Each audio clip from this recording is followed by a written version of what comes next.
Police department లో ఉందా, విద్యా వ్యవస్థలో ఉందా, వైద్య రంగంలో ఉందా, హోమ్ డిపార్ట్మెంట్ లో ఉందా, మిలిటరీలో ఉందా, పౌర సరఫరాలో ఉందా? ఏమిటి ప్రయోజనం? పేదవాళ్లకు ఏమిటి ప్రయోజనమని కొంతమంది అమాయకంగాను మరికొంతమంది కుట్రపూరితంగాను ప్రశ్నిస్తున్నారు.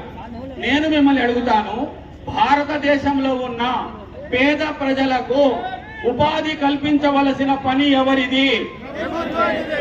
భారతదేశంలో ఉన్న ముస్లింలకు ఉపాధి కల్పించాల్సిన పని ఎవరిది? భారతదేశంలో ఉన్న దళితులకు, శూద్రులకు, హిందువులకు, క్రైస్తవులకు, బౌద్ధులకు మేలు చేయవలసిన పని ఎవరిది? వారికి వైద్యం కల్పించవలసిన పని ఎవరిది?